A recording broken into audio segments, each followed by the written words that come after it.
వచ్చే వారం ఎంపీ అభ్యర్థులను ప్రకటిస్తాం. పార్లమెంట్ ఎన్నికల కార్యకర్తలు సిద్ధం కావాలి. రాష్ట్రంలో బీఆర్ఎస్ కనుమరుగు కాబోతున్నది. మొత్తానికి ఇతరాలు మొదలు కొట్లాడుకొని పోరని బాయిలేసినట్టుగా టిఆర్ఎస్ ను మొత్తం ఇటు బీజేపీ కాంగ్రెస్ కొట్లాడుకొని టిఆర్ఎస్ ను బాయిలేసి ఆడుకుంటున్నాయి. మొత్తం ఫుట్బాల్ ఆడుకుంటున్నాయి. రాను రాను టిఆర్ఎస్ పార్టీ పరిస్థితి ఏమైతుందంటే ఈ రాష్ట్రంలో ఉనికిని కోల్పోయి టిఆర్ఎస్ ప్లేస్ లోకి బీజేపీ వస్తుంది. ఆ సంకేతాలు అవే కనిపిస్తున్నాయి. ఇంత అవకాశం దొరికినా భారతీయ జనతా పార్టీ వదులుకోదు. ఒక్కటి వస్తేనే ఆగమాగం చేస్తుంది. అటువంటిది 8-9 సీట్లు వచ్చినాక వాళ్ళు ఎందుకు ఊకుంటారు? వాళ్ళు ఊకోరు కదా. కాబట్టి బీఆర్ఎస్ పార్టీ ఇప్పుడు బీఆర్ఎస్ ను ఖతం చేస్తేనే బీజేపీకి స్పేస్ ఎక్కువ. కాబట్టి ఆ కార్యక్రమాల్లో బిజీగా ఉంది. ఈ సూత్రం ఈ కథ తెలిసినటువంటి బిల్లా రంగాలు ఎట్టి పరిస్థితిలో పార్టీని కాపాడుకోవాలని ఇంకా ఏదో మా పులి లేచి వస్తుంది, పులి అన్నది నాయనాడా. పులికి తొంటిరిగి పన్నది, పులి లేచే పరిస్థితిలో లేదు. పులిది దంతాలు ఊసిపోయినాయి, పనులు ఊసిపోయినాయి, గోర్లు ఊసిపోయినాయి. వేటకు పనికిరాదు ఇప్పుడు ఆ పులి. వేటకు పనికిరాదు, మాటకు పనికిరాదు. ఇంత తెచ్చి పెడితే తింటది, పంటది, అంతే. తాగుతుంది.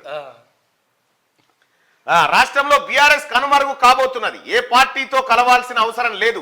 కేంద్రంలో మళ్లీ వచ్చేది బీజేపీ ప్రభుత్వమే.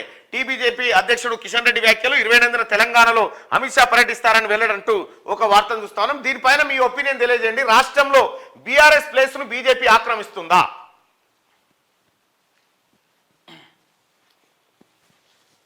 అన్న సార్కు sir phone.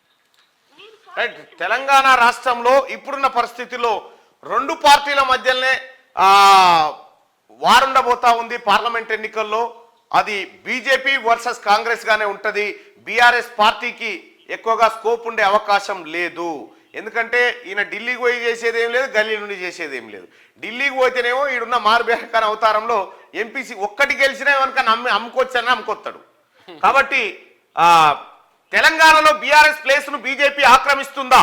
BRS place BJP ఆక్రమిస్తుంది అనుకునే వాళ్ళు ఇక్కడ, బీఆర్ఎస్ ప్లేస్ ను బీజేపీ ఆక్రమించదు అనుకునే వాళ్ళు ఇక్కడ మీ ఒపీనియన్ పోల్ చేయండి. ఎందుకంటే ప్రస్తుతం ఉన్నటువంటి పరిస్థితుల్లో బీఆర్ఎస్ కు స్కోప్ లేదు. బీఆర్ఎస్ పని అయిపోయింది. బీఆర్ఎస్ లో ఎవడు మిగిలే పరిస్థితి లేడు. మెల్లగా మెల్లగా మెల్లగా మెల్లగా ఎక్కడోడు అక్కడ పోతా ఉన్నాడు. కాబట్టి తెలంగాణలో బీఆర్ఎస్ ప్లేస్ ను బీజేపీ ఆక్రమిస్తుందా అంటే ప్రజలు ఏమంటున్నారో ఒకసారి చూద్దాం. రైట్. 100% మంది బీఆర్ఎస్ ప్లేస్ బీజేపీ ఆక్రమిస్తుంది, బీఆర్ఎస్ ప్లేస్ ను బీజేపీ ఆక్రమిస్తుంది అని చెప్పి 100% మంది అభిప్రాయపడతా ఉన్నారు. అంగూటి ఒడ్లు కొనే బ్యాచ్ సలీం పేకును బొక్కలో వేయండి అని చెప్పి చెప్తా ఉన్నారు. సో ఇదే పరిస్థితి కనిపిస్తా ఉంది. ఇక బీఆర్ఎస్ పార్టీ దుకాణం క్లోజ్. ఎంత బిల్లా రంగాలు ఎంత దండలాడినా ఈ రాబోయేటువంటి ఎంపీ ఎన్నికల్లో బీజేపీ వర్సెస్ కాంగ్రెస్ మధ్యలోనే పార్లమెంట్ వారు ఉండబోతా ఉంది.